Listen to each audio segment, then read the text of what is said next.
സത്യം പറഞ്ഞാൽ കുറച്ച് ദിവസമായിട്ട് വീഡിയോസൊന്നും ഇടാൻ തോന്നുന്നില്ല എന്ന് പറഞ്ഞാൽ മാത്രം പോരാ, സുഖമില്ല എന്നുകൂടെ പറയണം.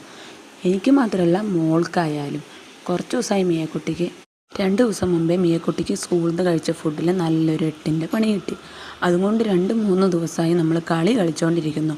ആദ്യം രാവിലെ തന്നെ ഒരു ഹോസ്പിറ്റലിൽ കൊണ്ടുപോയി.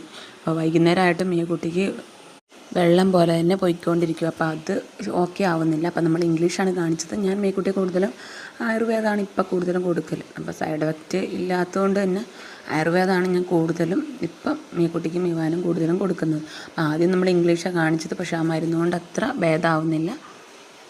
അപ്പം ഇത് നമുക്ക് ചൊവ്വാഴ്ച കിട്ടിയൊരു പണിയാണ്. അപ്പം വ്യാഴാഴ്ച വരെ 2 ദിവസം നല്ല ബുദ്ധിമുട്ടായിരുന്നു. അപ്പോൾ വ്യാഴാഴ്ച മിയക്കുട്ടി ഛർദ്ദിച്ചു കുറച്ച് ഓക്കെയായി സ്കൂളിലൊക്കെ പോയത്. പക്ഷെ വന്നു കഴിഞ്ഞപ്പോഴത്തേനും ആളാകെ ടോയ്ലറ്റിൽ തന്നെയായിരുന്നു ഇരിപ്പ്. അപ്പോൾ ഇപ്പം കുറച്ച് ഹാപ്പി ആയിട്ടുണ്ട് അത് ഛർദ്ദിച്ചൊക്കെ പോയതിന് ശേഷം. പക്ഷേ എന്നാലും വയറിന് പ്രോബ്ലം ഉള്ളതുകൊണ്ട് തന്നെ നമ്മൾ ഡോക്ടറെ കാണിക്കാൻ വീണ്ടും വൈകുന്നേരം പോവുകയാണ്. അപ്പം ഞാൻ പറഞ്ഞല്ലോ, നമ്മൾ കൂടുതലും ഇപ്പോൾ മക്കൾക്ക് ആയുർവേദമാണ് കൂടുതലും. അത് സെറ്റ് ആവുന്നുണ്ട്, അവർക്ക് വലിയ ബുദ്ധിമുട്ടൊന്നുമില്ല.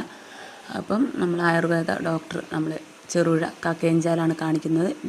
ഡോക്ടറെ ഹോസ്പിറ്റലിൽ തന്നെയാണ്, കണ്ടാൽ നമുക്ക് വീട് പോലെയൊക്കെയാണെന്ന് തോന്നും.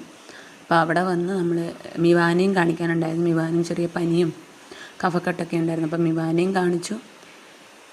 മിയക്കുട്ടി ഇത്ര ആക്റ്റീവ്